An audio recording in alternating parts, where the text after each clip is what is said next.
29 of the UFC 4 Universe Mode series. We're going to be in the Honda Center for this episode. And we've got an epic 13 fight card. This is the final fight card before we actually hit UFC 263 pay-per-view. Which, it's funny because the UFC 263 pay-per-view is a little bit of a weird one. We even have rank 5 contenders getting title shots. So, yeah, it's kind of weird to see how it's all going to basically play out. But, folks, kicking things off on the show tonight will be in the men's bantamweight division.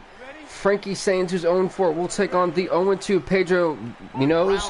One of these fighters will no longer be winless. Who's it going to be, Saenz or Munoz?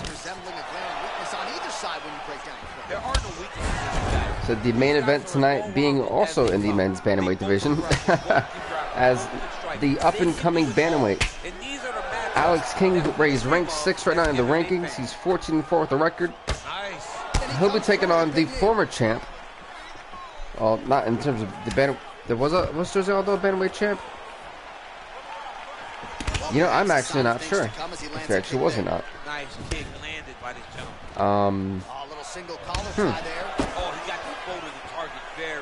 I don't think Jose Aldo was. By the way, he's gonna have a tough test and a former UFC champion, the 11-7 Jose Aldo. He's ranked number 2. So you got to think for Alex King, if he wins the main event tonight, he might just be able to position himself to be the #1 contender. There's a lot on the line as well. We've even got rank number 2 Paige Van Zant taking on rank number 4 Angela Hill in the women's strawweight division, and in the welterweights Tyron Woodley, rank number 6, taking on rank number 10 Robbie Lawler. So we got an epic main card for you, but the prelims is just as epic, and I'm so glad it's getting kicked off. Oh, what a massive uppercut! That absolutely rocked the skull of Frankie Saenz. This could be Munoz's opening. I know the introduction was a bit long in this one, but I'm glad I got the whole mouthful done with. So I'm really excited for that. Both sides, you become really dangerous. He's got to be careful dipping his head when he's throwing that jab. Look at working at trying to set. Sorry about that. Anyway, that punch no good. So far the action has been relatively awesome in this first round. A lot of back and forth. Both fighters not necessarily wanting to have much distance between them. And Saenz been busted up. I think it's on the nose. My goodness.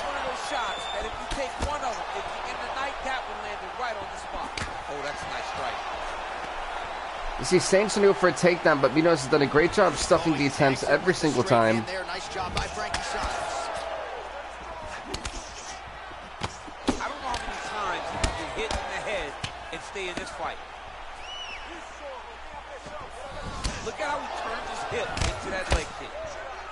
Continues to mix it up, going to some good shots here. I said Munoz done a great job tagging and teeing off on Saenz. Oh, head kick blocked. Nice straight punch there. Now we'll see if he can follow it up. What do you follow? See, oh, beautiful shot. And what I was trying to say before that epic shot, a nice knee to the chest, was that both fighters have had a lot of good combinations, but Munoz getting the better. Round 2 winding down. Saenz is a bloody mess, my goodness. Right, that's the end of the round. He's got wow. a cut on his cheek from that round. There's certainly worse locations for a cut on the cheek. It's not going to trickle down into the eye. Nonetheless, pretty significant gash. We'll see if the cut man can close it up. Said Frankie Saenz definitely is needs to be very, very careful on how he approaches this round. Maybe he wants to actually keep distance. Oh my goodness! Pedro Munoz is tagging and teeing off on Frankie Saenz. Good series of strikes. Oh goodness. Yeah, I mean, Munoz has had Saenz hurt for most of this fight. Guys, he dropped them. Back to the feet. This crowd is on their feet. They want to see a knockout. Right. Oh, huge block. Oh. I mean, this is at this point, it's getting just hard to watch a little bit. This is like the beatdown, the mugging of Frankie Saenz. Big punch land over the top. How's he gonna follow this one? Able to land to the body there with the left kick. Just over 3 minutes to go. This is definitely by far the best Pedro Munoz we have seen, and again down goes Frankie Saenz.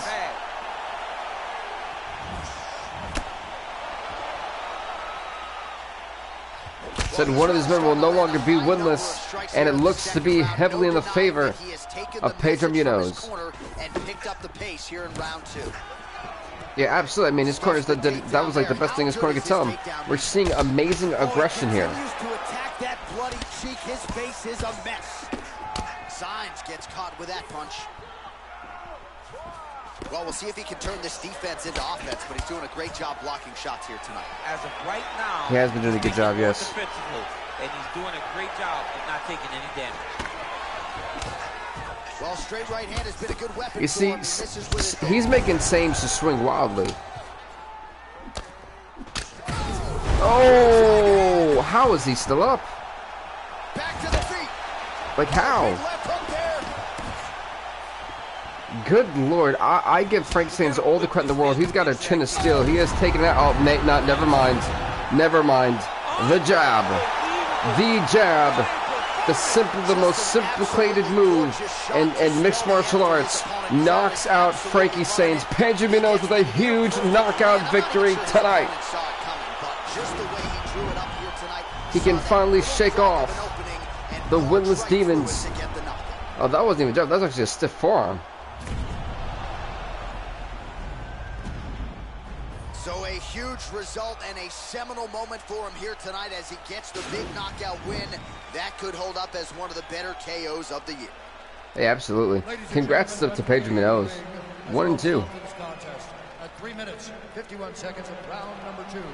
Declaring the winner by knockout, Pedro, the young Cornish Munoz. Congrats to Pedro Munoz on now winning the fight and becoming 1-2. He's finally no longer winless, and he makes Frankie Sames go 0-5. Heartbreaking for him, but big win for Pedro Munoz. We're going to the next fight of the night.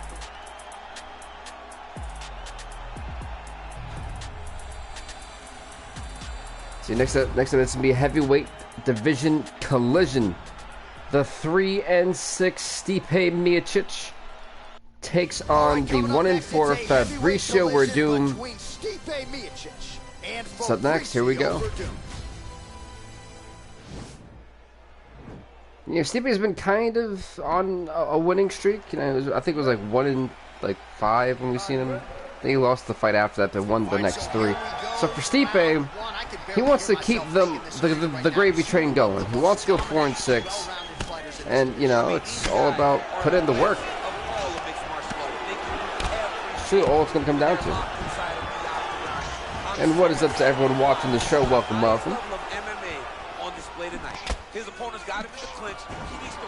Let's see Fabricio going for those takedowns. You know, Fabricio Werdum is one of the best wrestlers and jiu-jitsu specialists, I think, in mixed martial arts, at least today.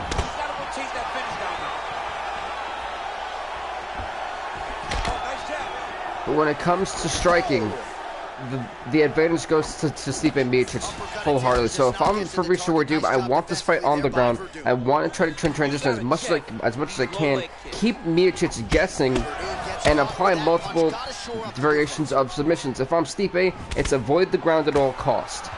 Now, I'm not trying to say that Stipe has a bad ground game, but it is not as flawless as Werdum's is. So for Stipe, it's all about boxing, striking, and staying on the stand-up. And he landed the right hand there, and they separate.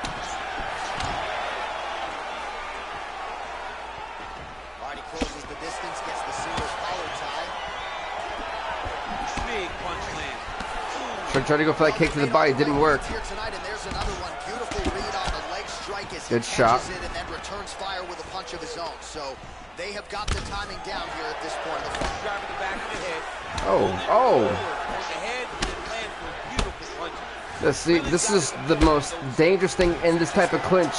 When you're sitting there, those knees to the body, they do so much damage. And I feel like people really don't understand how much damage it does, especially to your liver. Oh, but look at this for Werdum.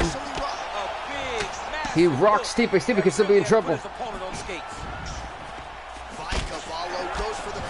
Those liver shots, and those leg kicks, those calf kicks, man, I tell you. We've actually seen a technical knockout last month, which it was the first one we've seen in 3 years. It was in the women's. I think it was the women's bantamweight division. Both fighters really struggling to gain a dominant position. That happens whenever you understand the position. Both know exactly what they need to do, and when both fighters are trying to do the same thing, it's very, very difficult to get the desired result. I just actually have to completely agree with DC there. Stuffs the takedown, no problem. Good shot. Can't take many of those, you better check. Now, round of one is kind of a tough one, but I do believe that, that Fabricio Werdum may have won this round. It was a little bit difficult to call, but a very even round. Slips. Oh, and he lands a punch there. Good connection by him. Again, Stipe rocked. Stipe's rocked. He's falling back. Such a sneaky head kick. He did not recognize it was coming high, and now he's got him hurt bad. So if that Superman punch out, never mind. Mixes it up nicely in terms of staying heavy and also Beautiful spinning back heel kick. Takedown defense holds up. Good uppercut. Let's see what he can do. All right, he'll engage in a single collar tie.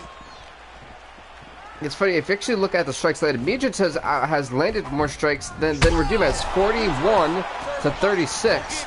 And that one haymaking shot from Miocic did enough to already stagger for Fabricio Werdum. So for Miocic, you gotta hit a lot more of those power shots. Rock Werdum just like that is exactly what he needs to do. What is up, Cold One Stucky? Welcome, welcome. That punch landed in the perfect spot.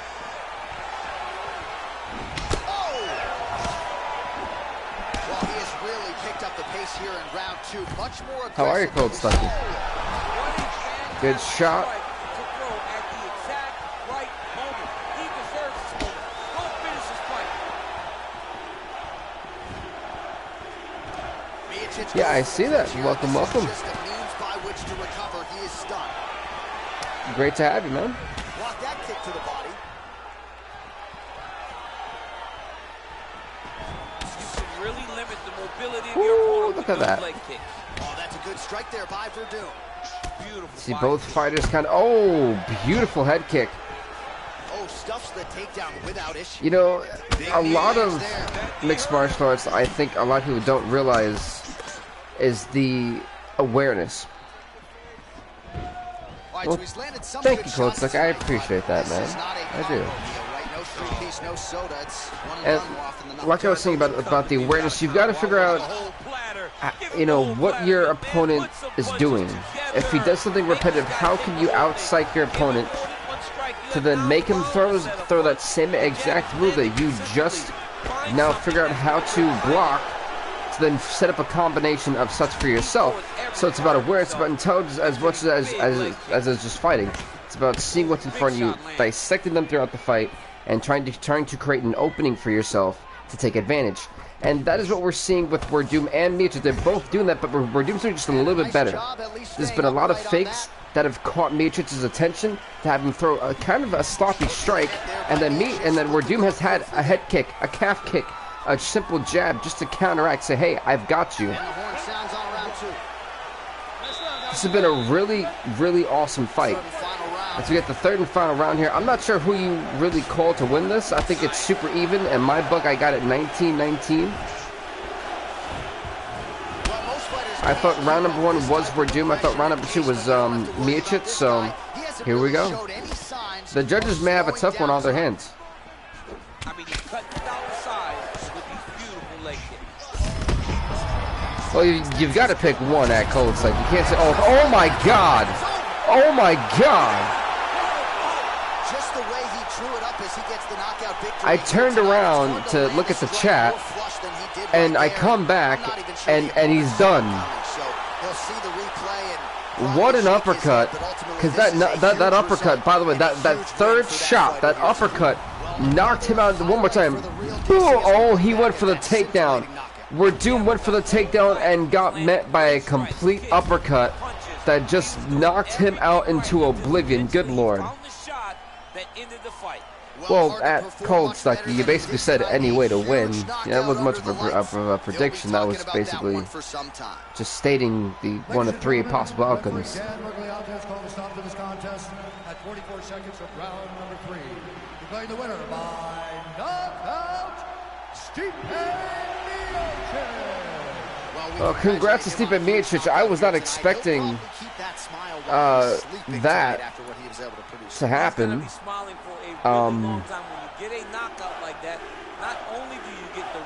Stipe Miocic, everyone. That was nuts. 4-6 for Stipe. Was it 1-5 now for Werdum? Wow. Next up, Chris Cyborg 4-4. Aspen Lad 2-3. There we go. What's the main event? The main event is King versus Aldo in the men's bantamweight division. I almost forgot that part. Yeah, ranked number 6, Alex King, the 3-time flyweight champ, versus the former UFC featherweight champ, Jose Aldo. So we are live and underway here at the Honda Center in Anaheim, California. Yeah, this fight's really interesting because you look at Jose Aldo, former featherweight champ. I believe a former bantamweight champ. I have to look back at the history book for that one. But looking at what Jose Aldo's doing, climbing the ranks, trying to climb back to being the contender again, the number one contender, and then having the flyweight king, a man who dominated UFC 3 in his rookie debut as flyweight champ, untouchable, lost it to Demetrius Johnson in one heck of a war, and then you have him move up to the bantamweight division after he lost the title, wins his debut because he beat I can't remember he beat Jimmy Rivera in his debut, got to rank number 6, and in his second fight in the bantamweight division could then become the challenger for next month's bantamweight title defense. So you look at what Alex King is doing. If he beats Aldo tonight in the main event, he sets himself up pretty good and has a viable case to be the number 1 contender for next month. So, you know, I'm really intrigued to see how this main event goes, because if Aldo beats King, I think he becomes the number 1 contender. So it really, this is going to play heavy into what happens. So I look forward to it. Look at this, though. Aspen Lad trying to punch in the skull of Chris Cyborg early. Just over 2 minutes now to go. Well, pretty good work off of the bottom here by Cyborg. But yeah, I think the fights tonight, because remember, next week is the pay-per-view. So we're definitely going to be in for one heck of a treat. 11 title fights. Soon it actually might be 10, because if Demetrius Johnson successfully defends against Brandon Moreno, I believe that's the challenger. Is it a challenger to be exact? Let me actually look at that. Yeah, so if Demetrius Johnson actually defends against Brandon Moreno, I can't think of anyone else who actually deserves a title shot in the flyweight division. So we're going to be stuck with not having any challenges for Demetrius Johnson, which means he'll get basically an off night at the pay-per-view. Really good job of dictating the engagements in this position. She's not running in there with her head in front of her hip, driving the leg and the knee. Look at this, and you're seeing Aspen just doing a great job dominating on the ground. How good is her movement here on the ground, right? Shades of Ray Bull. She juggled for that Kimura. So beautiful. Yeah, she's so good at transitions and movement. Her ability. And that is it for round number 1. And I'm honestly going to say 10-8. Aspen Ladd, because she literally was in control of that whole first round. Chris Cyborg didn't do much. Strikes in the previous round and figures to pick up where she left off. She better pick up where she left off. She needs to keep. Now for Aspen Ladd, she beats Chris Cyborg. That'll put Cyborg to 4-5, and then put Ladd to 3-3. Take effect as they get ready to begin this next round. Those punches to the body are really starting to take its toll. They really are. My goodness. Oh. Cyborg is hurt. But she can't take pictures now. She has to react. She has to go chase the finish. I do completely agree with what Daniel Cormier said. At this point, Cyborg cannot take breaks. She's got to go for it. But Aspen had 43 strikes compared to Cyborg's 23. That's double the amount. Really just outworking Chris Cyborg.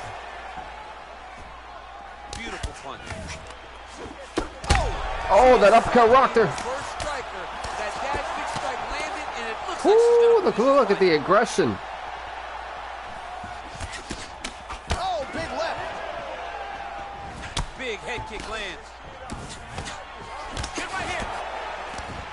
Right now, Chris Cyborg's hands are just dummy fast right now. This is insane. She's the type of fighter when she goes through the drive-through window. She's just getting the sandwich. She's not getting the combo meal. That's embarrassing. That's embarrassing. You're gonna go and order a sandwich. That allows your opponent to stay in the fight. So why are they talking about food again? Buy the drink. Really put it on her. Oh! Aspen could be in massive trouble. She is rocked. This could be the turning point of this fight that Cyborg was so desperately needing. Big kick land. Oh, was that a liver kick? Cyborg gets the tie clinch here. Big leg kick land. All right, so once again, the fighters engage in nice knee to the body. Who will have the upper hand here, Chief? There are so many options to dictate and control. See, Lad is trying to do the smart thing. Oh, who is going to take advantage of it? Lad's trying to do the smart thing. She doesn't want to just go for a takedown and then leave her head and mouthpiece open to get hit with an uppercut like we're doing. She's trying to protect herself and then really try to catch Cyborg off guard, then with one.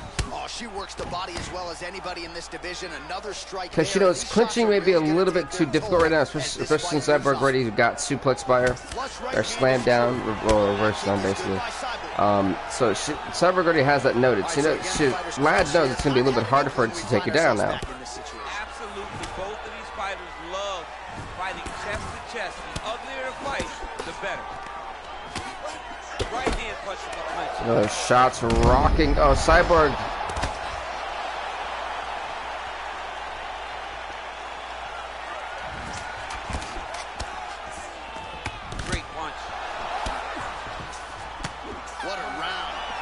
That is in front of him, but just the wars that are going on tonight inside the octagon. My goodness.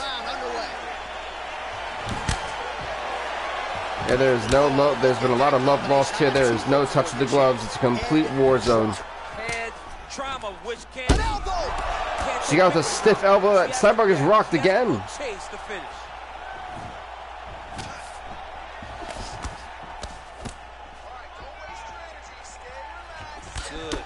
So you see how Lad's coaching corner is telling it to stand and relax. Don't get too excited. Don't get too overly anxious. All right, so no surprise. That's 72 strikes for Atlanta, 56 for Cyborg so far. To go for the single leg takedown. Can't get it. Great stuff to counter. To dictate the pressure. Who's going to control the engagement from this 50-50 position? Whoo! Nice jab. Big kick. Dude, those calf kicks, man, they hurt like. It's one of the most painful feelings. Oh my! What in the world? Not sure she could have drawn it up much better. Just a beautiful strike to end the fight for her opponent, who candidly. Can we talk about the 360 though? Like she 360'd while being knocked out. She drew it up. She told us during fight week that she had to find a way to finish that this fight, boom to caught her. to the rest of this division. Aspen Lad just put the women's bantamweight ranking like top 10 on notice. She's now 3-3. She can try to go and fight with them for those rankings. Whew. Ladies and gentlemen, referee Herb Dean is going to stop this contest at 1 minute, 34 seconds of the third round. Declaring the winner by knockout, Aspen. Congrats to Aspen Lad. She is now 3-3 as she puts Chris Cyborg to 4-5. What a win for her. An underdog upset win, and by anything by knockout. So congrats to Aspen Lad. She just shocked the world, and that is what the UFC is all about. Shocking the world, making a name for yourself, and that is a statement victory. That's next up, folks. We're going to be going on to, if I'm not mistaken, the featherweight division. Yes, no, wait. All right, coming up the men's flyweight, sorry. division matchup. The men's flyweight. I'm all over the place today. The 0-4 Marcel Stewart takes on the debuting Alex Perez, and Perez's biggest fight of his career. Oh, it must be a big night if the UFC has descended upon Anaheim, California. Good to have you with us from Honda Center here tonight. We have had so many big championship nights in this building. I remember UFC 214, 3 title fights on the line. You know, for Marcel Stewart, he's had a tough one, losing 3 of his fights at featherweight. Went down to flyweight, lost again. So for Marcel Stewart, he's just trying to find his place, find his footing. He's 0-4. He wants to change that here tonight. But he's going to be going against the debuting Alex Perez. This is going to be a tough one because there's that much footage on Perez. Meanwhile, Perez is known for being just a human highlight reel. So this will be an interesting class style. It's a beautiful calf kick. Now, if you take out the lead leg, you take out a lot of power and effectiveness of your opposition. And already Marcel Stewart's hurting.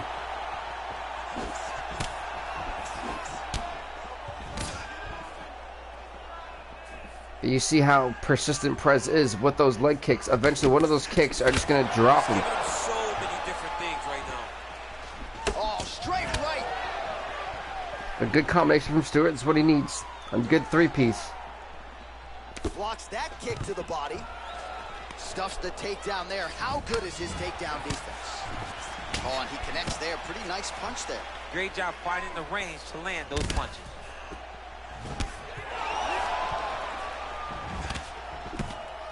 Both fighters exchange in the pocket here. I mean, look at the commitment to kicking in this fight. You take more of these leg kicks, you will not be able to be very active on your feet. Yeah, you really won't. Both fighters seem to be intent on keeping distance from each other. That's a big strike right there. But you just heard one of their coach said that one of their coaches say that they can't break the wall. And that is absolutely true. If you believe it, you're good to go. Beautiful kick. That Munoz's coach calling for head movement. Oh. Head kick there. We'll see if he can finish.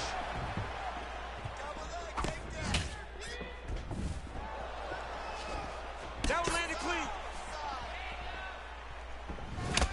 You know, Alex Perez's coaches have been quite active, especially in terms of, like, they're probably one of the louder coaches that we've seen, and they've given consistent direction to Alex Perez. Very dangerous position, but an advantageous one for the offensive fighter. Watch for the defensive guy. So the more those leg kicks happen, man, eventually the leg will fold. Nice straight right lands. Whoa! What a beautiful leg hook. Wow, and how heartbreaking is that? Marcel Stewart probably could have had like a highlight there if he was able to tap out Alex Perez. The leg hook. Just the heel. Well done. Beautifully done. Like, you can't hate on the flawless execution of that maneuver. Throwing that jab, no good. Well, he's been pretty accurate tonight. He's landed some significant strikes, but his corner's looking for him to mix it up a little bit more and just throw more volume. Because they don't see too much of a threat. This guy has to have confidence in knowing that when he extends his combination, 4-2 strikes for Stewart, 36 for Perez. He's also going to be able to land. He's got to be finding Good stiff that shot. confidence in his mind. That's how it starts.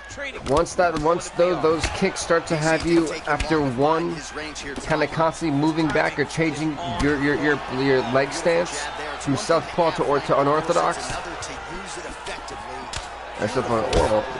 Orthodox. That's when you know, as the kicker, as the calf kick machine, it's finally starting to give tear, and they keep pounding it, but intelligently keep pounding it. Left hand punch in the clinch. Look at those weapons. The hip toss as he takes him beautiful down. Hip toss. Right into side control.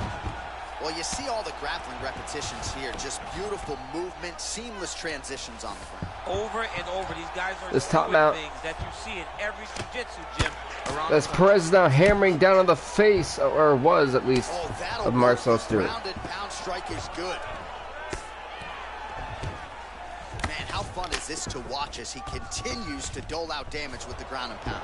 Take it back to the days of guys like Mark. Right now, Alex Perez is in firm control, full control of Marcel Stewart, who hasn't been able to do much. Would be proud. Now the guy's got arm. Wait a minute, the armbar. Is this all she wrote for Marcel Stewart? Can Alex Perez get his first victory in his debut in the UFC against Marcel Stewart? The armbar. Stewart's got to try to clasp his hands and keep it there. Kidding on for a minute and 15. He loses the grip. Are we looking at a tap out? And Stewart taps out. And Alex Perez with a huge victory in his UFC debut. He is 1-0 in the flyweight division. Yeah, that is some high-level Brazilian jiu-jitsu. What a fight is right. Transition to secure the arm up against his body and ultimately force the tap. High-level stuff out of that young man here tonight.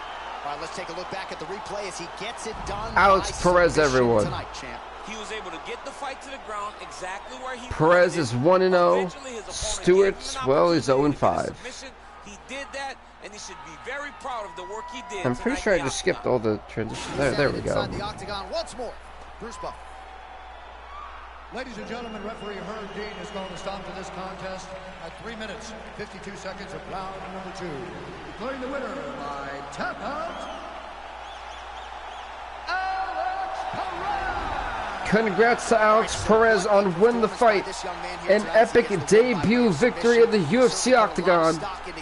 It's 1-0, everyone.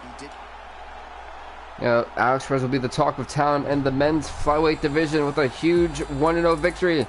Next up, it'll be in the lightweight division, Paul Felder, who is 2-2, taking on the 1-2 Beneil Dariush. This fight is up next. All right, coming up next, in the lightweight division. Lightweight showdown between Paul the Irish Dragon Felder and Beneil Dariush. The Yush is back. My nickname for Beneil. You ready? All right, you ready? Let's go fight. Well, these guys have been on each other's radars for There we go. Felder and Beneil Dariush going to go out of here in the lightweight division. This should be a barn burner. This fight might not make it past round number 1. Truthfully. And already a take look at Beneil Dariush. Already hammering away on the face. He's trying to control posture here. Now trying to hip escape. He's just trying to move out of this position off the bottom. See, the lightweight division has definitely been in limbo for some time with everyone's records, but it's great to see that this division starts starting to rebuild itself back up as some of the best action in the world. He's trying to go for that knockout as he's hammering away on Paul Felder. My goodness. Up there, gained some valuable separation. And now the ground and pound starts. Paul Felder, that right there is a UFC veteran at its best. Even though he's been pounded away, hammered out. The moment that Dariush got that arm, he immediately just yanked it right back. Like, no, you're not doing that. That is great awareness from Dariush. Oh, outstanding combination of ground and pound punches here by Dariush. Nasty shot too. Man, this is some serious ground and pound. He's trying to put this dude's head. He's got the back. Could try to flatten him out. No, he's go to the side. We have the entire UFC, and you're seeing why. That's why you should just try to plant him. Oh, beautiful counter to get back up. I'm actually really impressed by Paul Felder. I don't think I've seen that before. The game just glitched out so bad there. I have no idea what happened. It's like Felder was trying to morph into himself and teleport. Nice 1-2 combination there.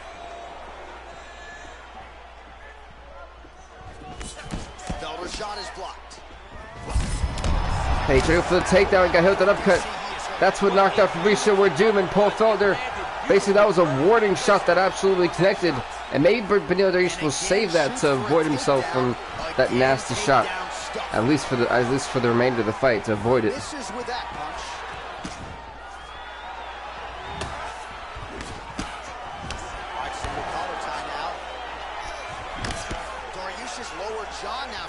Show signs of oh, that could be it.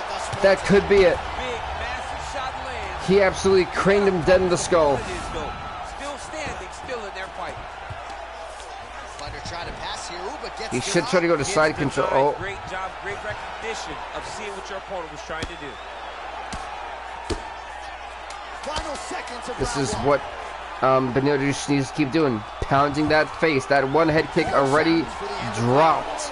And I mean, Paul Felder dropped like a sack of bricks. So you can only imagine if that's just what one powerful head kick can do. Oh, lands a stiff punch there. Nice connection. And that Felder's 10 more minutes to survive, potentially. They're just going to easily be getting the win pretty soon. Good shots tonight, but there's no three-piece, there's no soda. More often than not, it's one and done.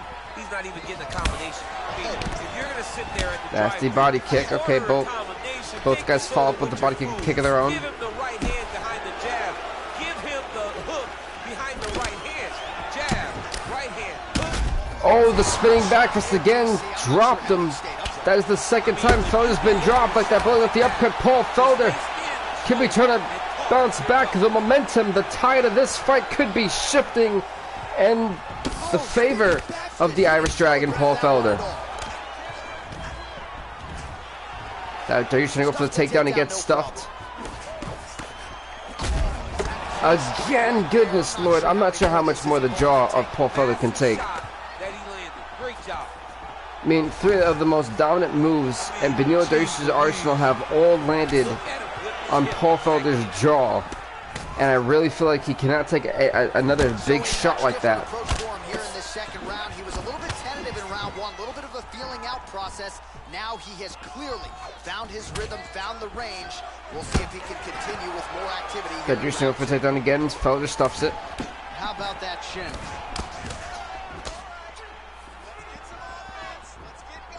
See, for Felder, it seems like he's a better striker when he's has like a long distance. As for Darius, when he's up close and personal, it's almost like game over. Really timing his shots nicely, good tempo, very accurate, finding the range with relative ease. Yeah, he's doing a great job of really overwhelming his opponent with activity. 51 total strikes have now landed for the Iron. Oh! He's done, he's done. Yeah, that right there is a high-level knockout. Oh! The crowd absolutely loving it. Just a perfect shot to end the fight. Paul Felder So a huge win has put the lightweight division on notice here tonight. Beautiful head kick. Felder now 3-2 in the UFC. What is up, J Just Man? Welcome to the show where the fireworks have just happened. Paul Felder 3-2. Remember, folks, this lightweight division is not that deep. There's a lot of 500 fighters. And Paul Felder just put rank 1 through 10 on immediate notice. Take notice to Paul Felder.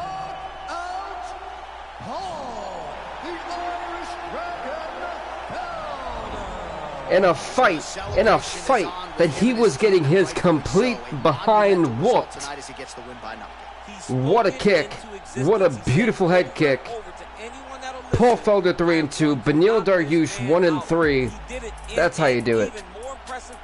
That was a crazy comeback. I was not expecting that. I thought it was going to be Dariush who had that highlight like that, but I was wrong. Wow. Next up, folks, it's going to be in the women's flyweight division, as the 1-1 Alicia Kelly will take on the 1-1 Rosa Escudero. This fight is up next in the prelims. Here we go. But I still haven't updated the Paul Felder fight. We'll get to that in a second. Yves Levine, the referee, is in sound for the round to start. Here we go. You know, I feel bad for these two because they have to come follow up the amazing Paul Felder Benil Dariush fight that we just seen. That's not fair. No, that was impressive. Paul Felder, man. Well done. Well done. But you know, it's funny as we talk about some of the created fighters that we put in, and none of them stand out as well as Alex King and Mila Weinland do. Alex King has been in the UFC since UFC 2's Universe Mode, so he's a pretty much tenured veteran, at least with about 4 years under his belt. a three-time flyweight champ. That's a really strong And on kick top of there by that, Kelly. let's talk about the rising sensation, the true star here, the women's flyweight champion Mila Weinland. She comes in at 9-2. Her only losses being in the UFC 4 tournament semifinals to Caitlin Kukagan.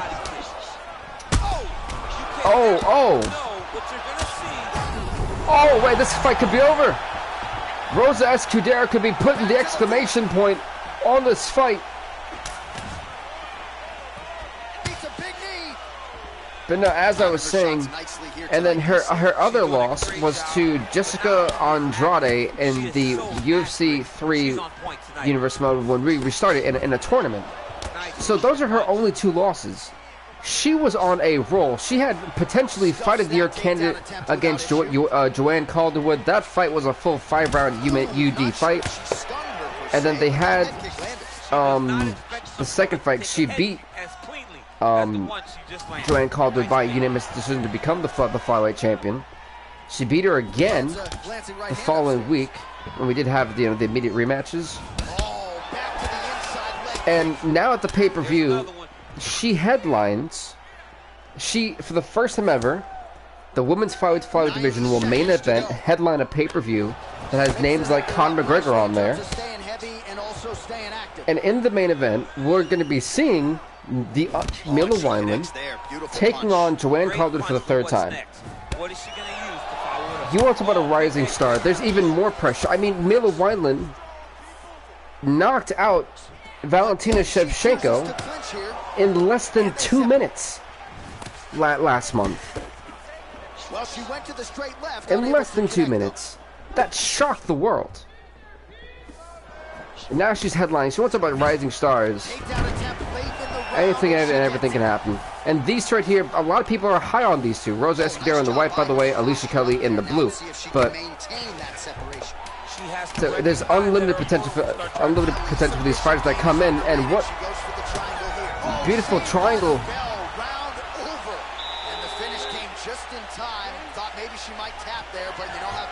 Round number 2, I love those submissions right at the end of the round. It's like, oh, will they tap? Will they not? What a tricky head kick. Beautiful head kick. All right, she's landed some pretty good shots here tonight, but still DC unable. Right now, Rosa Escudero, I think, clearly in control for round number 1, and I'm gonna say 10-9 for Escudero. She's very aware of her opponent's power, so it's making her limit her activity on the inside. Throw that out the window. You're the faster fighter. You're successful. Let those see, Alicia Kelly likes to fight with distance. Oh, they're actually tied for total strikes landed. Look at that, 34 apiece. Something you rarely see nowadays.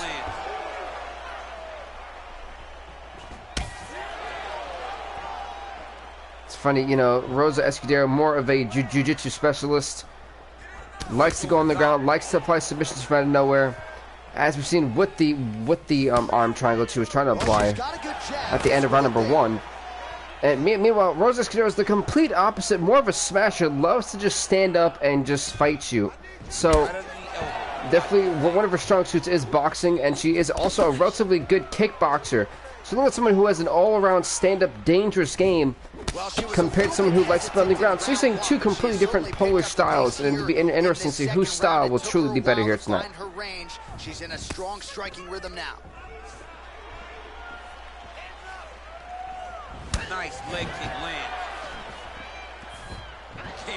They're getting a little bit too overly aggressive. It was a good night if that landed. And both fighters kind of catching their breath. You can tell with the heavy breathing. Nice job by Kelly.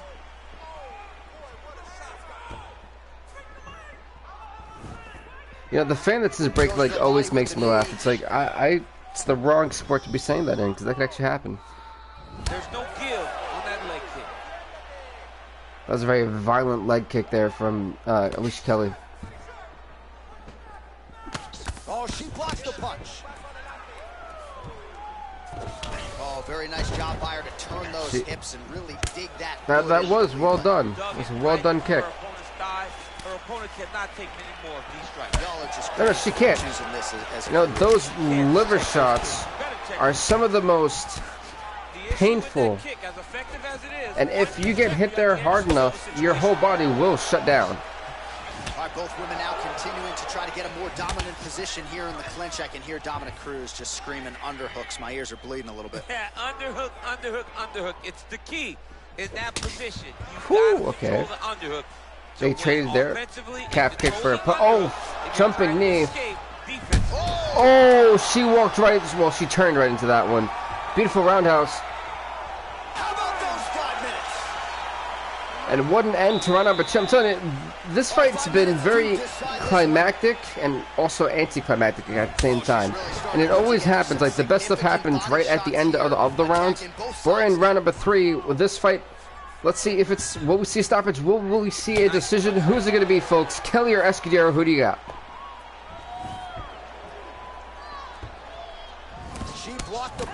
And by the way, the main event tonight is going to be epic. Actually, the main card itself is going to be extremely epic. Ranked number 6, the up-and-comer bantamweight fighter, the 14-4 former 3-time flyweight champ Alex King, takes on ranked number 2, former UFC champion Jose Aldo's 11-7. Big fight there. Then we've got the welterweight division.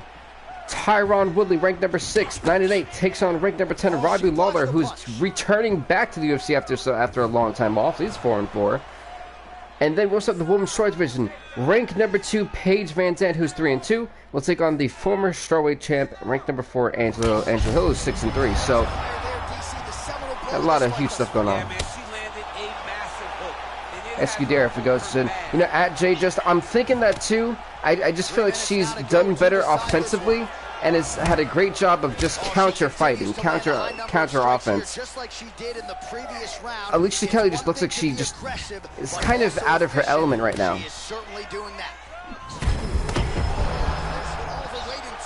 That Kelly already rocked. This could be Escudero's chance because she is stumbling and staggering. Oh, she dropped her. Goodness, those shots. I think the side of the skull has been busted open. She's doing a great job of timing everything. She is seeing everything. I hate that kick. I really do.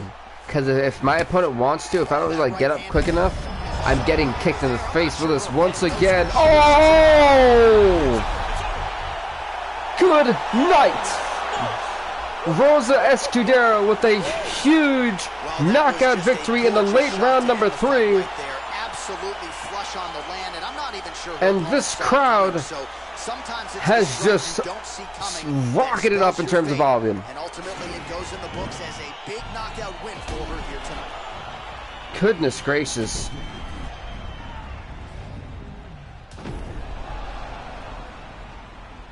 Good night. And there she is after the huge knockout here tonight. What a moment for this fighter. Rosa Escudero with a huge victory. She is now 2-1 as Lish Kelly is 1-2. Ladies and gentlemen, referee Ep30 has called a stop to this contest at 3 minutes, 14 seconds of round number 3. Declaring the winner by knockout, Escudero! Well, you see the raw emotion. That was an impressive victory by Rosa Escudero. So we're going next fight tonight, folks. She's 2-1, Kelly 1-2.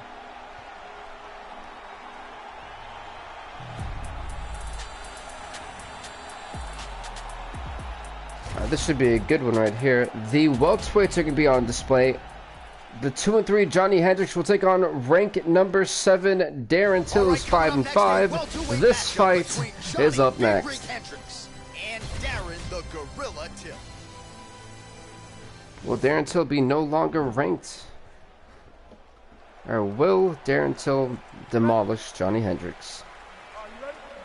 Dan Brigado, the referee, as we sound for this 3-round fight. Here we go. Oh.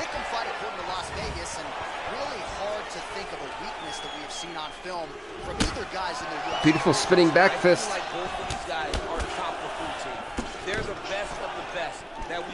You know, that head kick from Escudero just absolutely mauled Alicia Kelly. Made good use of it there with that punch, DC.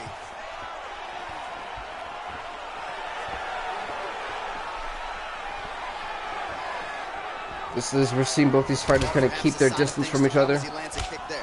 Trying to be as cautious as possible.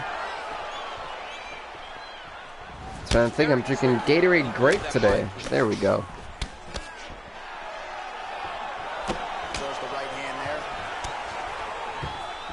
It's funny, that's like the only thing I actually keep by me whenever I do my UFC stuff. Gatorade always helps. So accurate when he decides to attack. It is a sight to behold.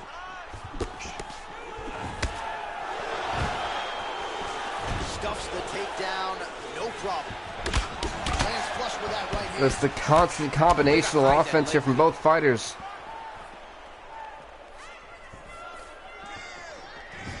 I'm not sure what one fan scream said. I think she said aim for the schnoz. Timing his shots pretty well here early, DC. He's doing a great job of mixing things up. I don't know how I feel about that. Why would you want someone to get punched in the nose? 20 total strikes have landed for Darren Till.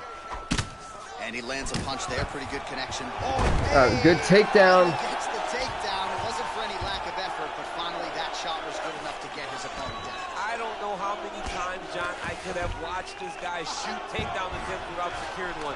It's almost like out of pity. You feel good for him to finally get it done. Now what? Damn, they're just completely crapping on Johny Hendricks for finally getting a takedown. Oh, nicely done there as he escapes. That was so rude. Like, the hate was real. Oh, he finally did it. Like, damn, okay, just hating. Oh, single collar tie here. He was shot for Darren Till is hurting. It's one thing to land a hard shot. It's another thing completely to land a perfect shot. That was a perfect Crowd shot. chanting heavy for Johny Hendricks. Till's kick to the body. That one blocked by the defense.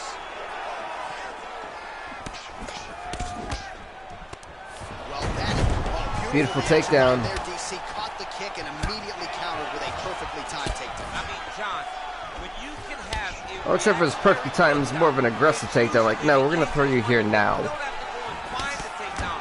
You just see something, you counter and react on it, and it makes the takedown much easier. But that's it for round number 1. All right, that's Are you ready? Are you ready? Fight. Cut on the cheek. That thing is getting downright nasty. It is getting worse here by the minute.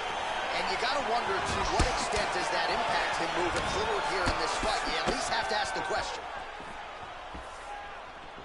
Nice kick. Well, he has landed some good shots, DC, but really unable to string anything together in terms of solid combinations. It's because he's not committing. Yeah, this fight has been a little bit anticlimactic, I will say that much. But he's not really sitting down on the right hand. He really doesn't seem to have the intent on landing it. He's got to be confident that it's going to land, and he's got to really throw his whole entire body into his strike. Oh, good shot. Exploiting his reach advantage as he landed the jab there, DC. Dig and kick. Good. Oh, look at this. Right hand on point. Oh! Good uppercut. Now that's what Darren Till was looking for, but then went for some weird body kick for no reason. I'm so confused by that like decision from Darren Till. But typically doesn't make like Darren Till typically does not make mistakes when it comes to his striking Leg kick lands. or capitalizing. He's typically well reserved. Oh! This is Darren Till's chance to knock Johny Hendricks out. He does got him bad. And you see, that's why Johny Hendricks is trying to clinch. I mean, you insist on bringing in Tom Brady. Stop it. Look at that. Johny Hendricks trying to go for the takedown.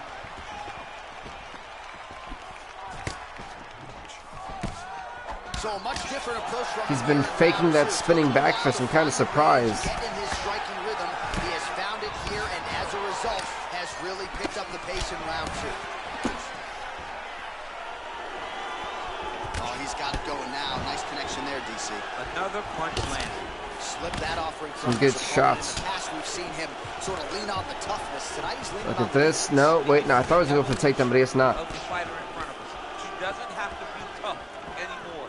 Before, Oh, that one actually did a little bit more damage than I thought. You know, he did actually kind of clutch up and grunt a lot there. The facial expression showed all the pain in the world on Johny Hendricks' face. So he's really starting to put together some significant body shots here. These are going to take their toll as this fight goes on. left hand. As they always do when it comes to body shots, they always take their toll later on. It gets worse and worse as the rounds go. Ooh, that leg. He iced that leg. That's where it's swollen up. Well, he's always on the counterattack, but a nice leg kick there by Tim. Good counter. Oh my God. What a fight so far. What a fight indeed. 2 rounds over. 1 round left. Third round underway. Will Darren Till win this by knockout, submission, or by unanimous decision?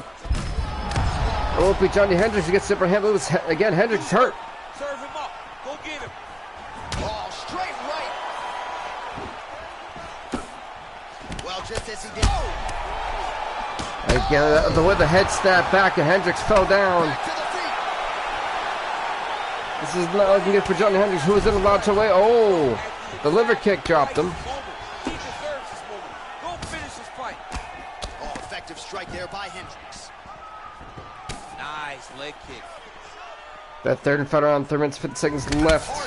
Plenty of time for a knockout. Takedown defense holds up. Oh, he landed a beautiful straight punch there, DC. He's got an edge in reach and certainly is making Oh, now he isolated Darren Till. Both guys have one swollen leg. Over and over, he's getting to this clinch position. Oh, continuing to work the body to great effect. Look at the turnover in that kick. And here he is back in familiar territory in the clinch. What a That- big Hendricks time gets kick. the double leg Johnny kick. Hendricks How good went for the was that? takedown and nailed it. All right, half guard now. Not a fighter you want in half guard against you. For the bottom fighter, what does he need to do? He needs to secure his underhook. Going to full He's got no. to be fighting for underhook. One He of the actually most is key better off things going you side can do control. As a bottom fighter stuck in half guard, is try to frame. You frame and push your opponent away from you. By pushing him away from you, he will then want to come back into you. Right. It's like when I push you back, you want to go forward. So as he comes forward, hand goes off the face, let it slip into an underhook, build up to your elbow, then go chase your single leg. This is high Ooh, now level Hendricks though is grappling, John. kind of revitalizing himself in this third round. Well, this is exactly the sense of urgency you're looking for. Try to take the judges out of it. He is lighting them up now. Hendricks going for the takedown, no, still stuffs it. He gets to a spot, the tie clinch. Then he starts to let the knees fly. That was kind of weird. Oh, Oh, that simple shot just decked him.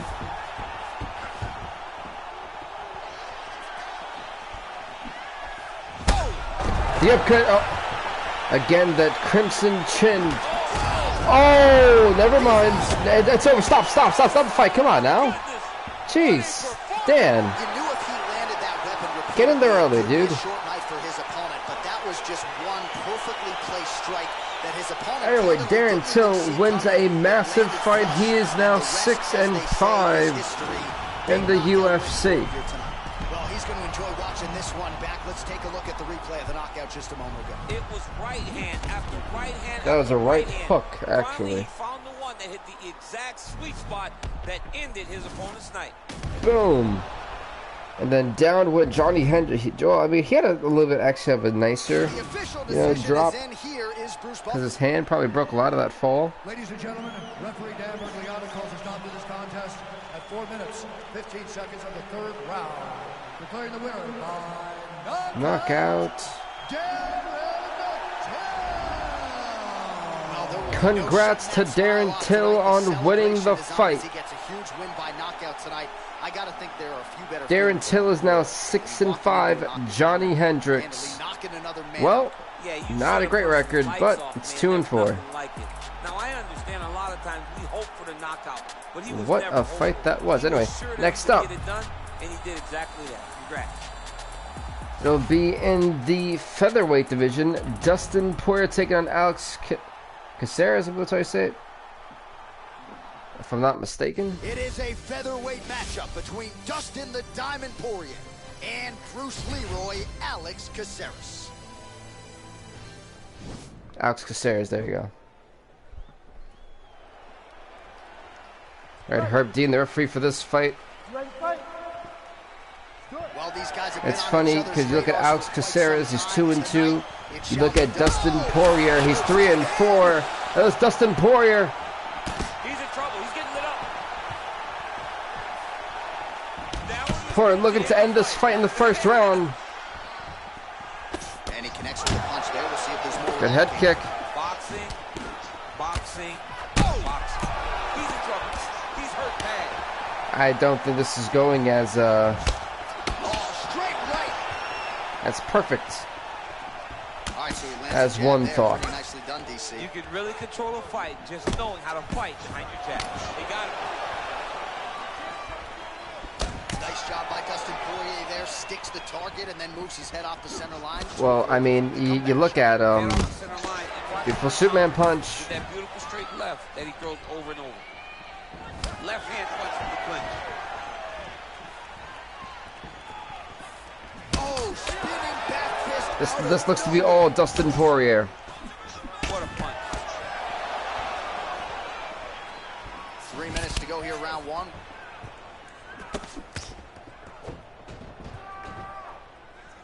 Clean with the right hook. Whoever was screaming, that was kind of funny. Ah, it's like, what in the world? And a nice job at least staying upright on that.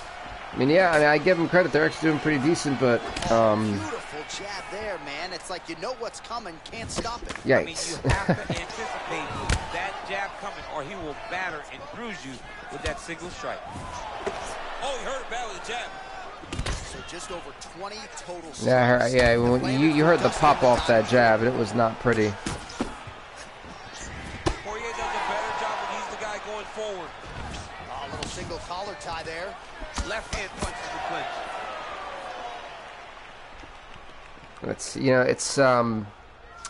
It's interesting because right now Alex Caceres is getting mopped. Just misses there with the left.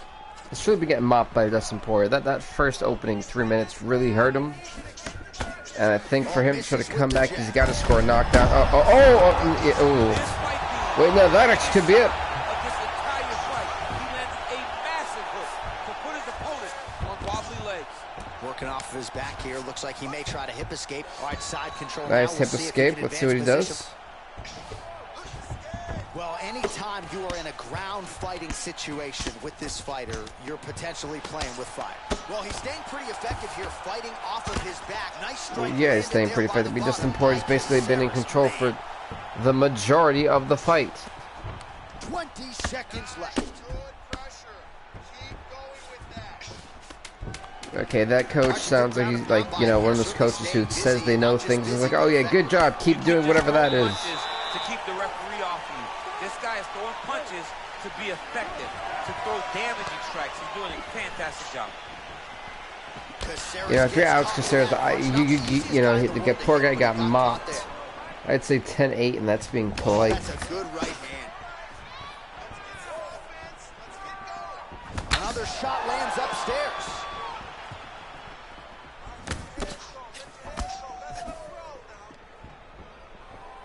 Trying to establish that jab once again.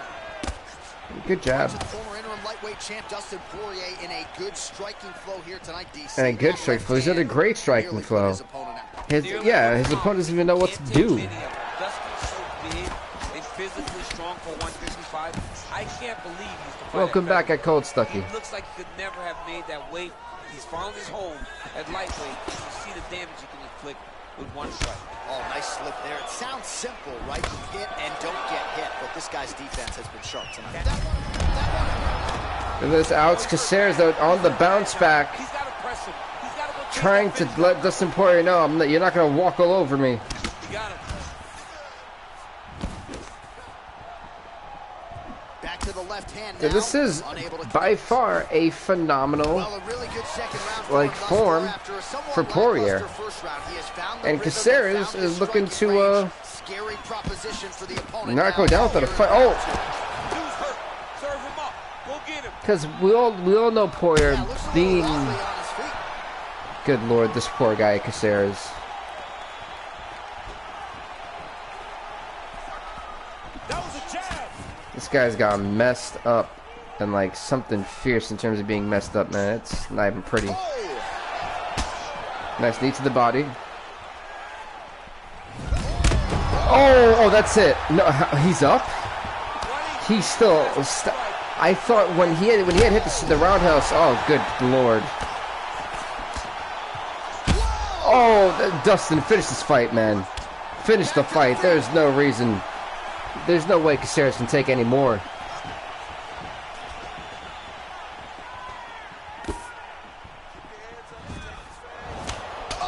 Oh, good night. Good night.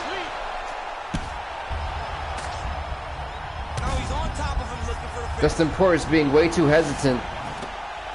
He's not as anxious as he was before.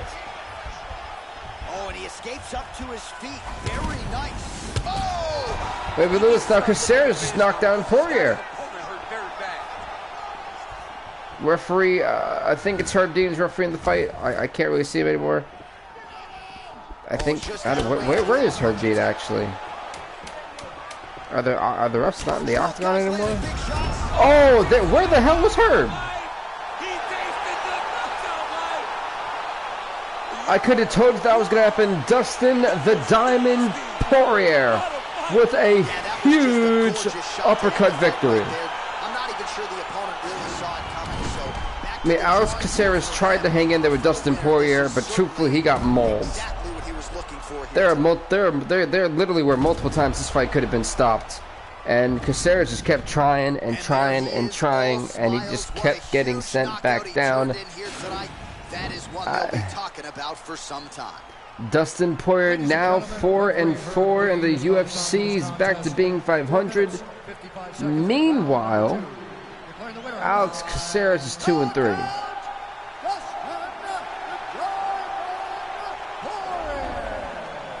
And there is the man of the moment. And what Congrats to Dustin Poirier. He is now 4-4, 500 record.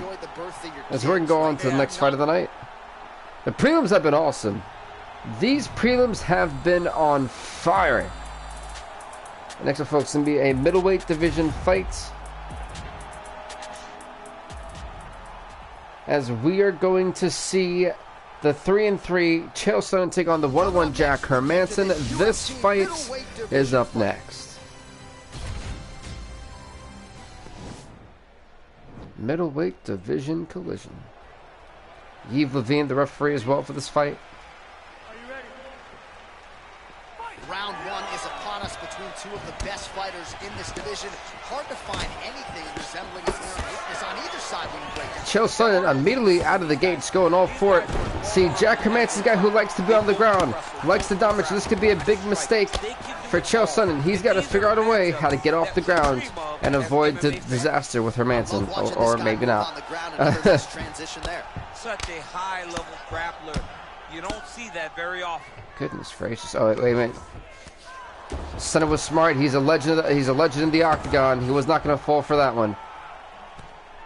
He was definitely not going to give up his arm this early. You got to hope Chael Sonnen can't see half of you, which means you got to bloody him up. He's going to start looking to land big shots from the top. Sonnen tried to go for a counter, but you know, Hermansson said, "No, not today."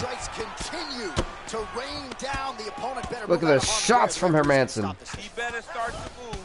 I'm not sure how many shots this already is. This has got to be at least 20. And that's just on the ground. You see how he's trying to get into side control, trying to go in for a Kimura. And honestly, I personally feel, Yves, that was a bad mistake. What is happening here? What was that? Were they like hugging like it out or something? He's finding a home for that good takedown. Actually, if I'm a little bit confused, but a great takedown there once again by Jack Hermansson. On the ground here, his opponent's feet on the hips.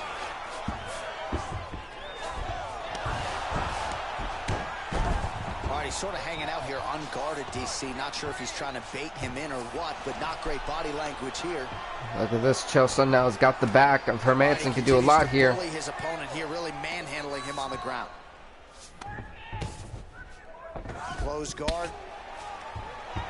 Okay, Hermansson trying to turn around. Let's see now. This is the one thing. Chael Sonnen's great as long as he's on top. Oh, armbar. This armbar has been applied, locked in pretty good. And Chael Sonnen gonna slam. Look at the strength of Chael Sonnen to slam Hermansson right back down to the canvas. That is a angry message you send to your opponent that that little armbar will not do anything to put me away. Now Hermanson may have to go back to the drawing board. North-south, go for the north-south choke. No, maybe not. We got an amazing camera angle here. Thank you to the UFC cameramen who have been phenomenal so far tonight. They've caught some of the best moments. Really nice work to keep busy off of his back as he lands some more offense here from bottom. Ground and pound strike there now. Oh, and there's the horn at the end of the round. How about this fight, folks? You see, he was. And that is it for round number one. A very awesome wrestling masterclass on display for round number one. Let's hope that round number two is just like that. Great place here. We'll see if he can recover and get himself back into this fight. Oh, and there's a takedown attempt, DC. Not a great one, might as well. Good leg kick there from Hermanson. Yeah, he's your best friend. Tell him that you want to take him to his back and watch him defend and then beat you up when the fight stand. Big punch lands in the middle. Stuffs the takedown there. How good is his takedown? I'm actually surprised Sonnen went for the takedown. Trying to pass here, as Global Teixeira might say, not today. Not today. Great job of following with the hips, keeping those legs locked and keeping them in full guard. Hermanson finally in side control. He's certainly doing so here. Nice punch. Oh, the Kimura. And this might just be a matter of time. Wait, no, he was able to transition from the Kimura to the armbar, but look at this. Look at this. Oh, this could be it. This could actually be it, folks. Chael Sonnen could be finished with the armbar. Chael Sonnen taps out to the armbar, and Jack Hermanson gets the armbar submission victory here in round number two. He is now 2-1 in the UFC, and he puts Chael Sonnen to a shocking 3-4. Let's take a look back at the replay as he gets it done by submission. There was no Sonnen Lewis one more time, and Sonnen was forced to tap out with this armbar. That you cannot lay in his wow. guard. Now we go inside the octagon. Bruce Buffer with the official decision. Ladies and gentlemen, referee Yves Levine has called a stop to this contest at 1 minute, 49 seconds of round number two. Declaring the winner by tap out due to an armbar, Jack the Joker Hermanson. Well, what an incredible result. Congrats to Jack Hermanson on winning this fight. He is now 2-1 UFC. Chael Sonnen heartbreakingly 3-4. As we're going to go into the next fight of the night. And folks, we're actually at the last prelim fight of the night. Before we go into the main card, then after this fight we have the prelim awards. Then we go straight into the main card, the three epic fights. I said the prelims have been nothing short of phenomenal, so I'm super excited to see what this light heavyweight bout does. Dominic Reyes, who was 2-2 by the way, as well as Nikita Krylov, but Nikita Krylov has something that Dominic Reyes doesn't, and that's a victory over John Jones. Krylov was the guy who knocked out John Jones in the light heavyweight championship tournament back when we first started the series. So to see Nikita Krylov back after what feels like forever from him being here, it's great to see him back. Dominic Reyes has been featured all kind of for a while now. But Krylov's coming back. Can he beat Dominic Reyes?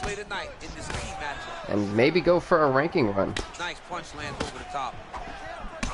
So both these fighters being 2-2, it's going to be a very epic fight between these two gladiators here in the light heavyweight division. Well, perhaps a sign of things to come as he lands a kick there. Nice kick landed by this gentleman. Now, I will say this, it was so weird seeing Alex King not on the pay-per-view last month. It's growing because, again, Dominic Reyes has not done this for a really long time. He's still getting going, but you see every time he walks into the octagon, he's getting better and better and better. Strong defense there. Get some high-speed action here. Thank you, Coach, for pointing out the most obvious textbook 101. Make sure you're always protecting your face. As if we didn't know that. Thank you, Coach. You were so helpful. We'll see if he follows it up here. He's really driving his shin into the opponent's stop. Beating his leg up. Yeah, I agree with the coach. You should. Okay, these are like the worst corners ever. One saying to protect your face, one saying use your defense. No, that's like the most critical advice I've ever needed. And and he connects with a punch there, DC. well, not maybe. Hey, go for the side jab. He's weak at this or something like that. You know? No, none of that. Under 2 minutes to go in the round. All right, throws a straight punch and lands, so that is increasingly becoming an effective weapon for him tonight. Nice knee to the face. One of his best strikes. He's throwing it over and over again. So just over 20 total strikes have found the mark for Dominic Reyes. Connects with a right. Oh wait, down goes Krylov. Oh, he left his head wide open to absorb that straight hand. He has shown that he did. That was yeah, no, he definitely has left himself open to that shot. People don't realize Dominic Reyes, man, he has got two dangerous weapons. It's called the left hand and a right hand. And, man, I'll tell you, those things hurt. And he's looking for that left hand, just missed. And he connects there, DC. Great Ooh, what a counter. I mean, not I would have counted. What a, you know, awareness to get out of that, because Crowder was going to knock a tooth out. 20 seconds to go. I think I caught him in the jaw. Wherever it did, it dropped him. This Dominic Reyes. And that is the end of round number 1. That may have actually just won Reyes the round. I'm going to say 10-9 Reyes, just because of how firmly and sharp he ended that round. That was actually really smart, because the judges are going to look at that and see he was more effective. So, So he's landed some good yeah, shots. Reyes probably just won that round for himself, 10-9. Well, the jab has been looking great. How about jab, right hand? Because eventually you're going to have to put something on your opponent that's going to really make him pause. There's a nasty cut. I don't know if it's a whole gash on where the eyebrow should be for Reyes, but it is a nasty gash. At 35 shots for Reyes, connected to 32 for Krylov. Not too much of a difference, but still a difference at that. Oh, that's a big right hand from Dominic Reyes. We talk so much about his kicks. Don't sleep on those hands. Don't sleep on the hands. He put Chris Weidman out with his hands. Chris Weidman's one of the greatest middleweights of all time. And Dominic Reyes got him out of there in 1 round. Nice punch land. Yeah, that was shocking. You know, actually talking about that, I'm kind of glad Dana Corman brought that up. Chris Weidman is legitimately one of the greatest middleweights of all time. I don't care what anyone says. Dominic Reyes legitimately did knock him out in the first round. That was shocking. Oh wait, look at this. He's hurt bad. And that shocked the world, by the way. Just want to put that out there. But look at this. Nikita Krylov is staggered. He's hurting. Is this Dominic Reyes' time to capitalize? What is up, JC Gamer? Welcome, welcome. Landing with 33% accuracy against Dominic Reyes. Welcome to UFC Fight Night 24. Remember, folks, the pay-per-view. Oh! Nikita Krylov could be in trouble. Dominic Reyes, is he closing in on ending and finishing this fight? He's confused. He's as confused as he was on his first test in elementary. He's going to side control. North-south position. Now we'll see who transitions first. He's having his way with him here. Trying to get to the back. Well, he's more than content to work off of his back, DC. Half guard. He's been a magician in his UFC career. All right, Okay, he's in full guard here. Full mount. If you're the bottom fighter, better start moving those hips, DC. Oh, you got to start moving those hips. What you should do initially, right, is start to push at the knee. Push at the I'm not sure. Oh, it's over. It's over. Dominic Reyes finishes via ground and pound to stop the return of Nikita Krylov.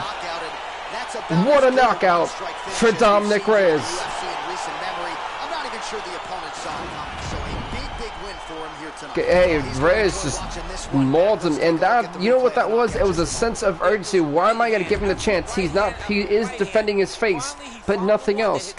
He's just trying to hope that I stop punching him, and that's exactly what Reyes did. He kept pounding away, and that was well done by Dominic Reyes. What a performance!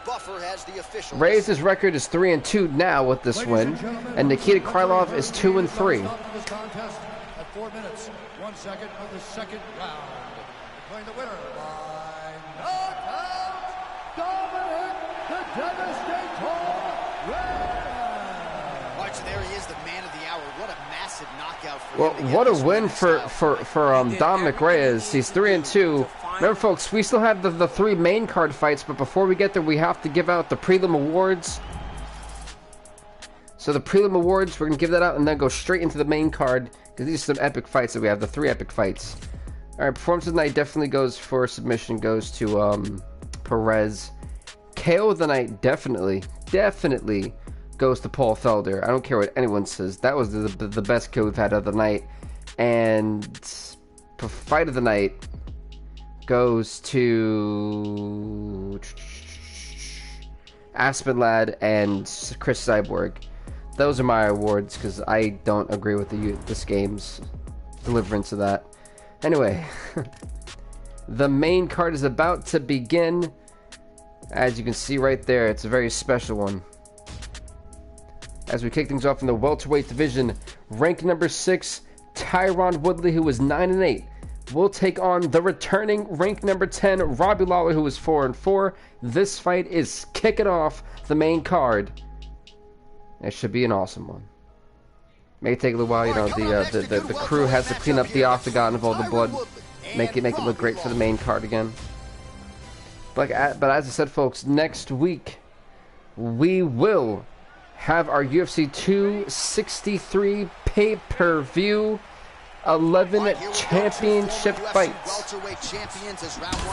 And if you're wondering when next week's fight is, or pay-per-view is, it's on Monday, right after Valentine's Day. It's on Monday, the 15th.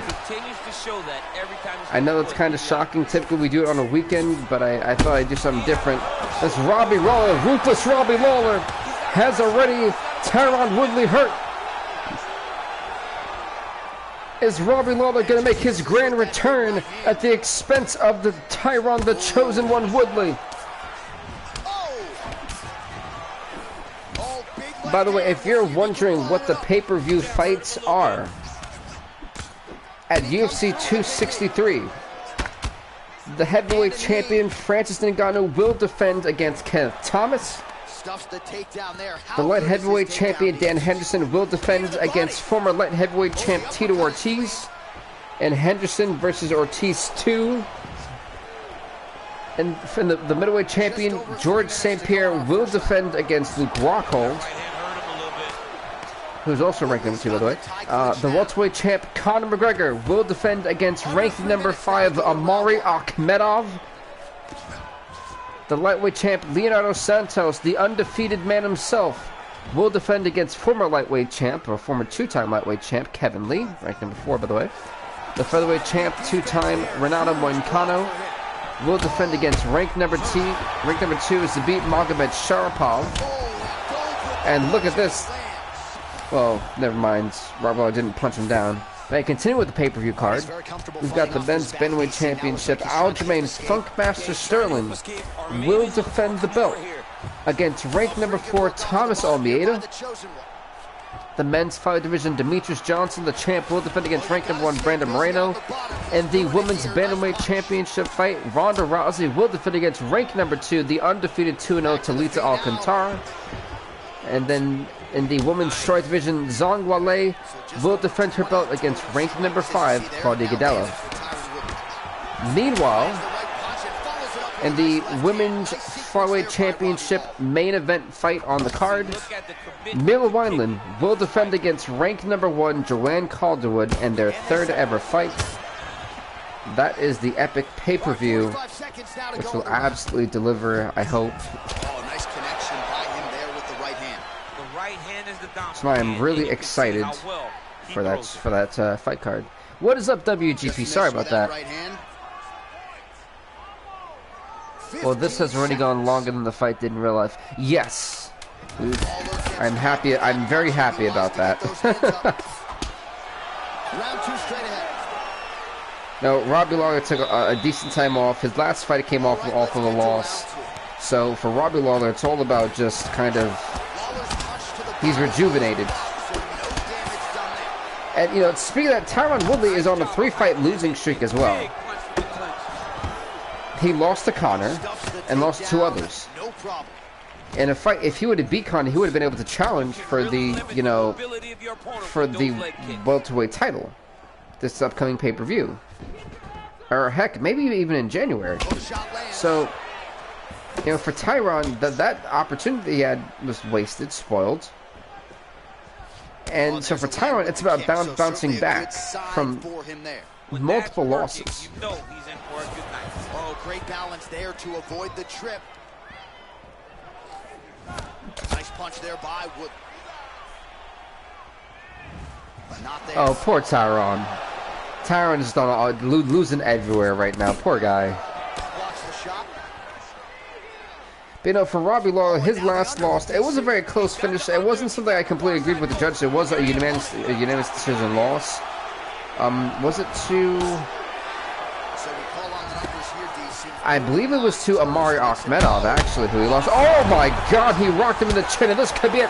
Ruthless Robbie Lawler. Is he closing in? The final seconds of the fight may be. Well, anytime you are in a ground fighting situation with this fighter, you're potentially But this is honestly one of the best forms we've seen Robbie Lawler in over a year, folks. All the ground and pound strikes continue to rain. So it's great to see that, you know, he's kind of got some of that mojo back. But can he translate that into wins? That's what we're all wondering. A lot of people have speculated Robbie Lawler should retire. In the fight committee, we put this fight together to see if both of these guys still have what it takes to be a legitimate contender in the welterweight division. And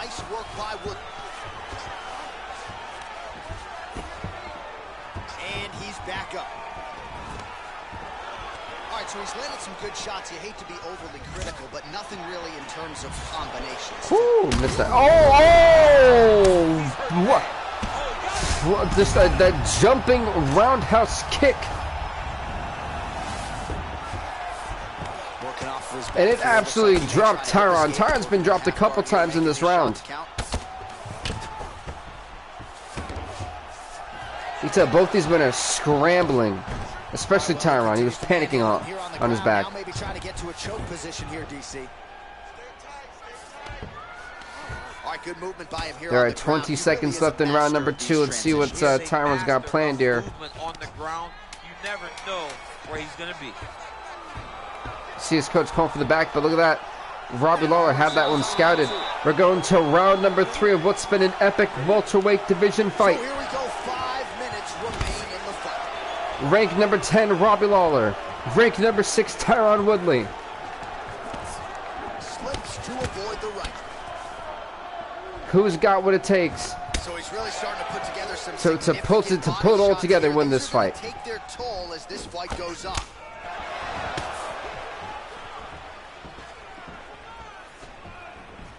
Oh, effective strike there by Wood. Wow, they both went for a Superman punch at the same exact time, but Tyron was staggering for a little bit. 66 strikes have landed for Lawler, 55 for Woodley.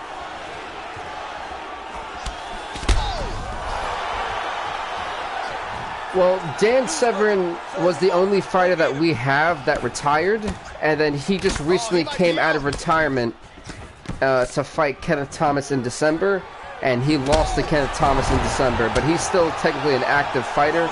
We haven't heard much of Dan Severn after that fight. Maybe it was a one-off. We haven't heard back from him yet. Just over 3 minutes now to go in the fight. But so far, the only actual, good, he did put him to sleep temporarily, my goodness. Yeah, Dan Severn was the only fighter we've ever had retire for a certain period of time.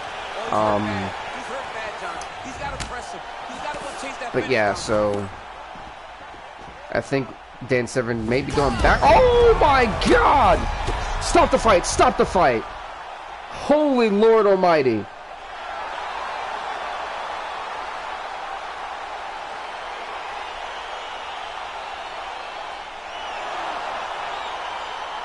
Unfortunately, that was like the Star Wars reference when Anakin Skywalker was on that little metal or rock thing, and Obi-Wan had the high ground, and Anakin Skywalker jumped off the thing and got his legs cut off. That's basically what happened to Tyron Woodley. Good God. elbows. He used his pace and pressure to really wear down his opponent. Good God. Ladies and gentlemen, referee Eve Levine has called a stop to this contest. That may be the greatest knockout of all time that we've had in this universe mode. And that's a tough one to match.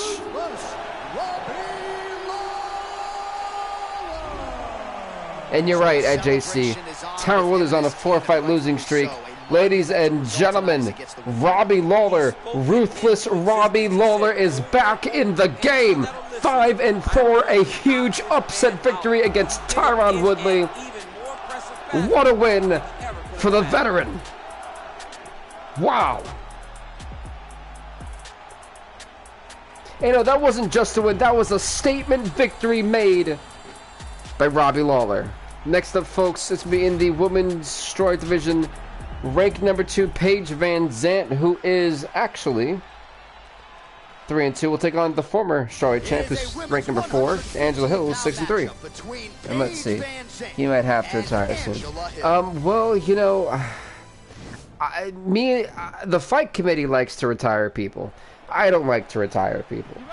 I try to give him a chance. I mean, we gave Robbie Lawler a chance, and they wanted to retire him after his last loss, and he just bounced back tonight. You know, as for Tyron Woodley, different case. You might be right, JC. Truthfully, you might be right. Maybe it is time for him to hang up the gloves. I'll never make that decision for anybody. That's something that Tyron's gonna have to observe and come to terms with eventually. Trying to double up on that jab. And just like we did for Dan Severn when he first retired, he had the farewell tour. He had 2 of his most important people he wanted to face. He wound up beating Stipe and Daniel Cormier, both of them. And yeah, so he retired as the heavyweight champ. She's absolutely doing that, and in that investment, it will show itself the longer the fight goes. Effective strike there by Angela Hill. Try to establish that jab.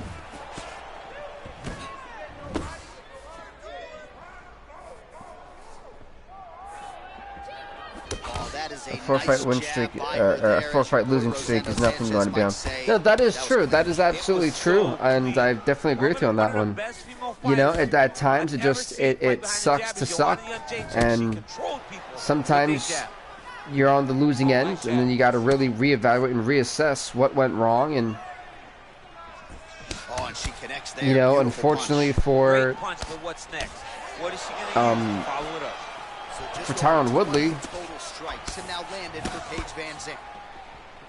I got nothing for him. I don't know.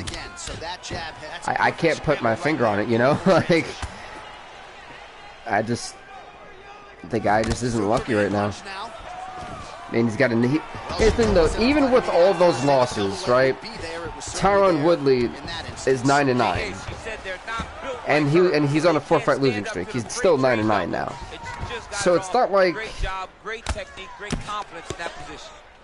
Yeah, if he loses again, then yeah, he may really need to, you know, figure something out. All right, half guard position for her here, and this is a spot where we've seen her have a lot of wild success. But yeah, no, I mean, huge win for Robbie Lawler. Amount of success in this position because she's so knowledgeable. And you know what's funny? Talking about the women's strawweight division, it seems like we're never short of perennial contenders. There are just so many different ways for her to I've realized that from this position. And it's always kind of made me laugh. Van Zant's back inside control. Because like, this division just never fails to just shock the world. Well, her opponent is squirming, and this might be the beginning. Because they have some of the best fights that we've seen in a while come out of the women's divisions. And it's funny, if you're hearing clicking and typing, that's me updating the rankings as that fight goes on. And that is it for round number 1. Right, here we go. Round 2 is underway. Round 1 pretty competitive. I mean, you weren't looking at your phone, so you seemed that. Yeah, very. It's funny because as I updated the rankings, Tyron Woodley still is ranked, even at 9-9. He still hits rank number 10, and Robbie Lawler moved up to rank number 6. Nice kick by her there. So good on him. Did hurt. I can tell you that as a fact. Oh, clinch position. Watch the So that's the updated rankings for that division. Oh, she blocks the punch. Oh, nice elbow. That was a nice elbow, I've got to agree. Nice straight punch.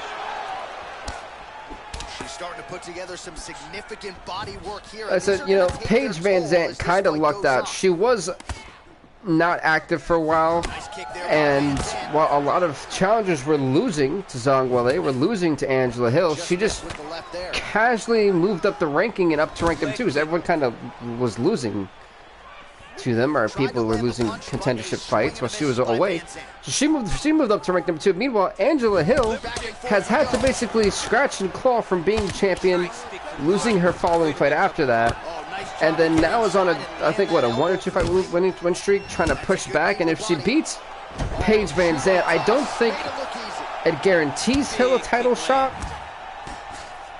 Actually, no, it probably does. Because if I look at the rankings, oh, Paige Van Zandt is getting rocked by Angela Hill.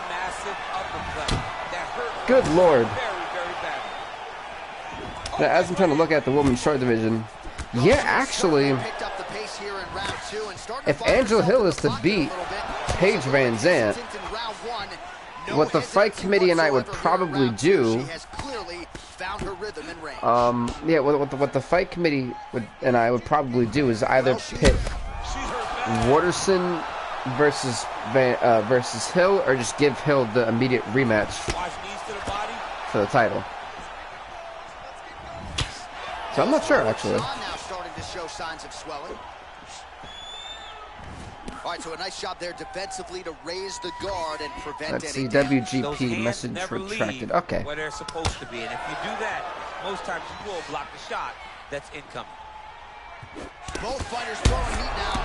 Oh, this now Van Zandt firing back What you're gonna see with that nasty uppercut. is she gonna finish the fight.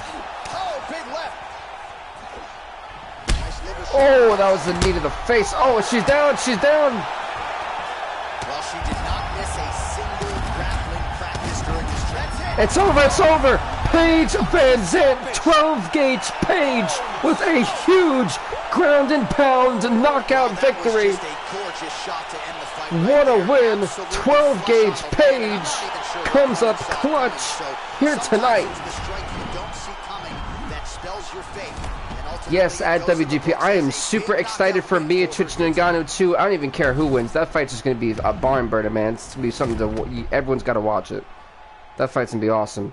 But speaking of awesome, Paige Van Zandt. Wow. The official decision is in. Here's Bruce Buffer. Does that get her title shot? I think so. I mean, she just beat the former strawweight champ. 4 minutes, 33 seconds. Then again, that's something that me and the fight may have to talk about. But I think 12-gauge Paige right now should be the next contender, not for this one, but for next month, Well, there she is. for the strawweight title. That was a clutch victory for Paige Van Zandt. She has so much Huge. confidence in her hand that she's willing to stand Wow. in front of her opponent. Wowzers. But folks, it's main event time in the men's bantamweight division. Rank number 6. Alex King, 14-4, 3-time flyweight champ.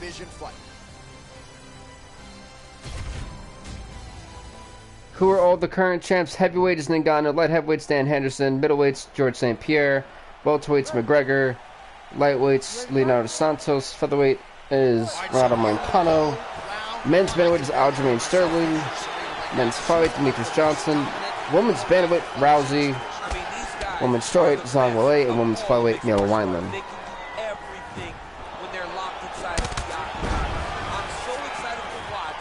She heard a few times in that fight. I mean, that is true, but you know, And he's back up. the way I work it is, if you aren't ready for a title fight, you pass up to the next person, which then it would go to Michelle Waterson. That's why I look at it. To the head block. Take the chance or don't take it at all and pass it up.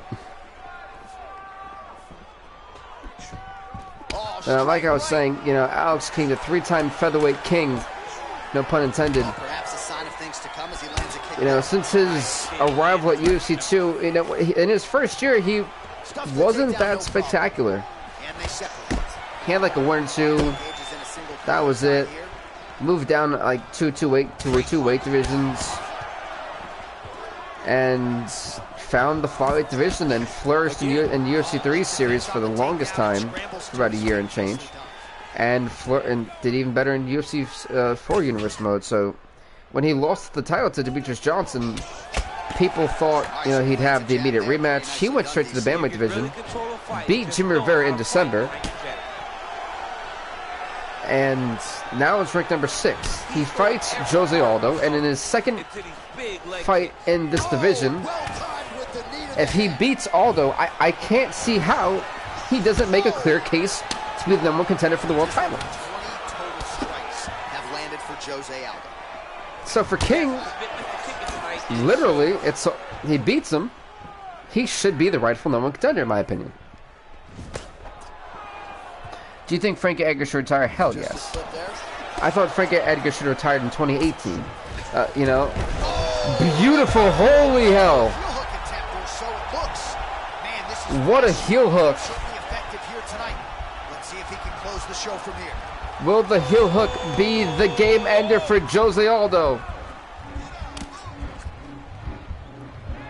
Can the heel hook be enough to put Aldo away? And Aldo able to escape danger.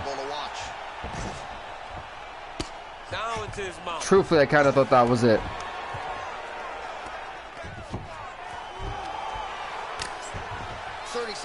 But if I didn't say, Paige Van Zant's 4-2 and Angela Hill's 6-4. Step for step, he's staying with his opponent in every transition. All right, working inside the now open guard of his opponent. Throwing up a triangle. The guy on his back is very good at submissions, and if he's not careful here, yeah, that was a very dangerous. All right, here we go, DC. Our next round is dangerous submission there. Anyway, King isn't a grappler, so this isn't tight. I refuse to actually. No, the reason why I say he may not be a grappler, but a lot of his wins come via submission. Even though he's more of a kickboxer, he has won the majority. I'd say over 65% of his fights by submission. I'd say another 20% by unanimous decision, or by decision, and then the rest by knockout. So no, he's actually more of a submission specialist, truthfully. He's sort of hanging out here unguarded, DC. Not sure if he's trying to bait him in or what, but not for Alex vs. Brian. Yeah, that should be a good one. Big call for punch land. Now he gets back. His head still attached to his body. The last time I saw an uppercut like that, Overeem versus Adani. Look at the shots. These guys are going to war. Beautiful single leg takedown, or double leg. Sorry, double leg. And Aldo, why is he getting out of there? Oh, single collar tie here. His opponent's got him in the clinch. He needs to break away and get back. See, that right there could be the key to success for Aldo. Those calf kicks. Well, he has really picked up the pace here in round 2. Much more aggressive than we should. There you go. Wow, what a takedown. What a slam. Exactly what he needed. He took off that Kimura. Strong bottom work here, staying busy. Well, there are few things more fun to watch in mixed martial arts than these type of transitions. Look at this, the ground and pounds. Aldo's done a great job to, you know, avoid disaster. The best back takers in the sport took his back there. Now we'll see what he can do. My prediction for this fight, Alex sub round 4. I don't. In round 4, you know, I like that prediction. That's a bold prediction. I like it. He will take his neck and try to find a submission victory. Useful strike there, the ground and pound on point tonight. And Brian, yeah, okay, that's fair. He's putting him in exactly the positions he needs to be in right now. He's able to relax here, and he understands being a veteran. Well, no, I don't know, because Volkanovski's pretty. I don't know. He feels like Like Volkanovski, I think, has pretty good submission defense. That's truly a tough one. I can't really call a winner for that, you know? This is a nasty triangle choke.